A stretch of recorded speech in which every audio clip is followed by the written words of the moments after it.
now time for the Soulful Psalms segment of Beacon of Truth.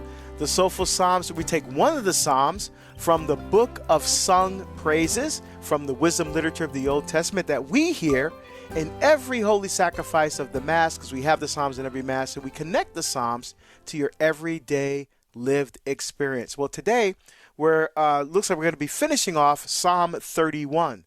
So Psalm 31, of course, is in book 1 of the Psalms, Psalms 1 to 41. And again, just a quick refresher. So the Psalms there are 150 Psalms broken up into 5 books. Each of these books, I think it's trying to parallel the Pentateuch, right? The Torah, Genesis, Exodus, Leviticus, Numbers, and Deuteronomy, books of the law. So the Psalms are broken up into 5 books. Psalms 1 to 41, 42 to 72, 73 to 89, 90 to 106, and 107 to 150. David wrote David is the only writer of the Psalms who has Psalms in all 5 books of the Psalms. And David wrote the entire first book, Psalms 1 to 41. So today we're looking at Psalm 31. We're going to jump in at verse 14. But first, the prescript of this psalm, which is the entire first verse, says, Lemenzeach mizmor ha-David. For the choir master, a psalm of David. Now, if you're following along in your version of the Psalms, or if you're to pray the liturgy of the hours, you won't see these. You're like, where is Deacon getting that from? Well, in the Masoretic text, which is the Jewish version of the Psalms that we use in our liturgy of the hours, that we use in the holy sacrifice of the Mass, and you know, because sometimes if you use the Septuagint version, it's a number off. The numbering's a little bit different. And so when I pray the Psalms, I use the breviary, but I don't use the breviary for the Psalms, because they take out the imprecatory Psalms and they don't include these prescripts or superscripts, which in the Jewish text was also called the Masoretic text. They include these prescripts and superscripts as actually part of the Psalm. So for me, when I don't pray them, when I don't pray these prescripts or superscripts, it sounds to me like I'm not praying the entire Psalm, you know? Plus, it gives us a good context for understanding what's going on here within this Psalm. So again, this one says for the choir master. So David wrote the Psalm, right? Mizmor ha-David, a Psalm of David. He gave the Psalm to the superintendents of the musical guild of the Jewish temple to put music to it. All right, because David wrote some of the Psalms with the music himself. Others he gave to the guys in the musical guild, and they wrote the music to it. Again, we don't know what that music sounds like, because obviously there's no recordings back there. There's no transcriptions that we have.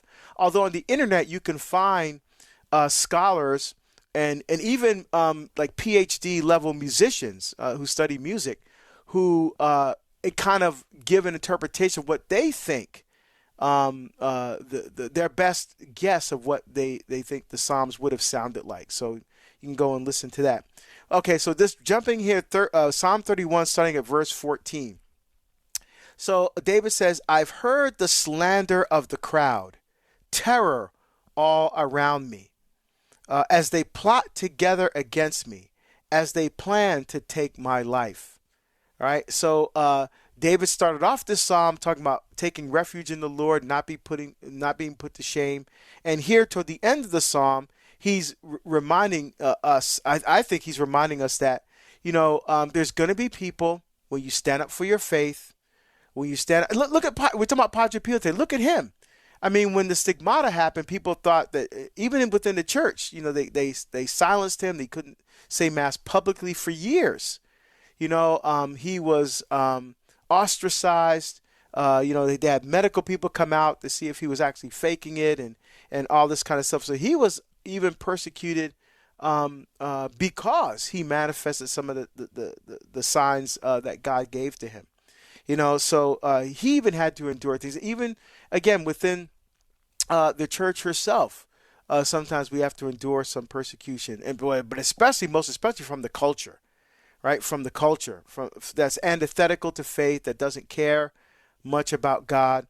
Although we're going to be doing a show in a few weeks here, we're going to see a turnaround, especially with young people, where we're seeing actually the pendulum is starting to swing back the other way now.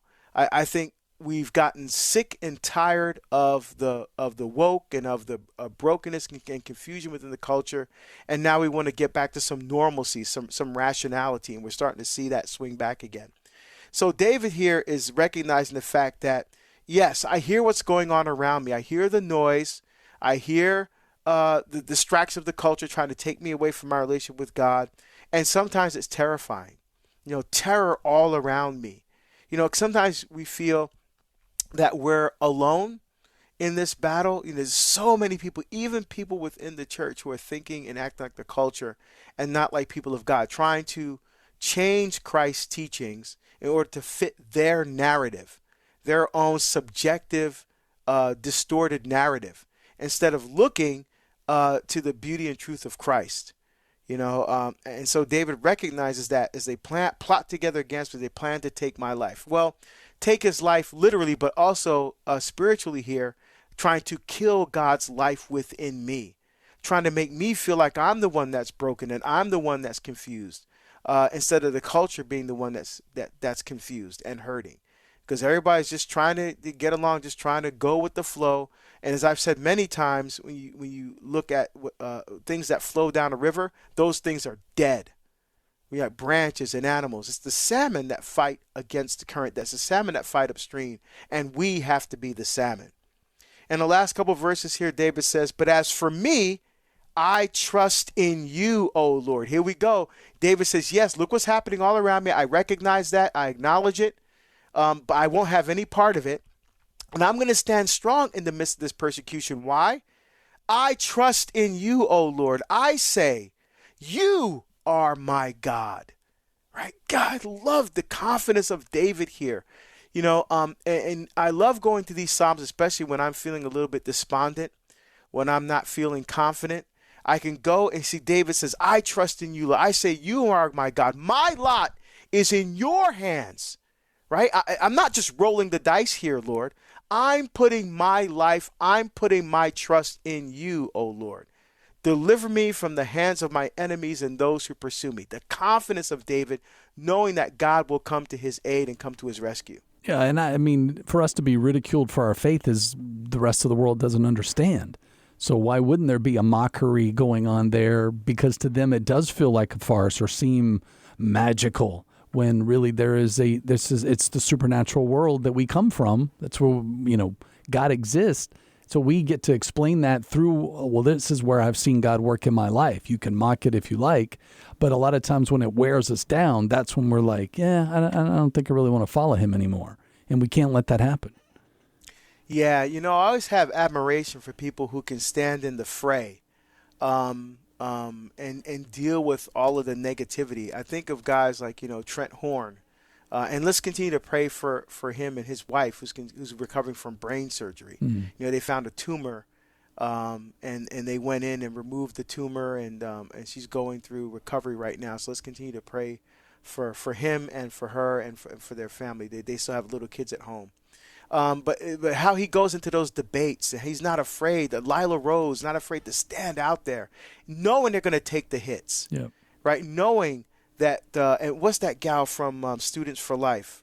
Man, she's a beast, man. She's a warrior. Love her.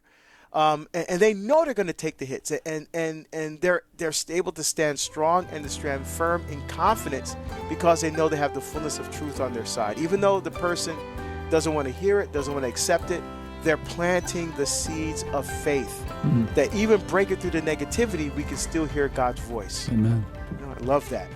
For more on the Psalms with Deacon Harold Burke-Sivers, check out Beacon of Truth weekdays at 4 p.m. Eastern on EWTN Radio and streaming everywhere you listen to podcasts.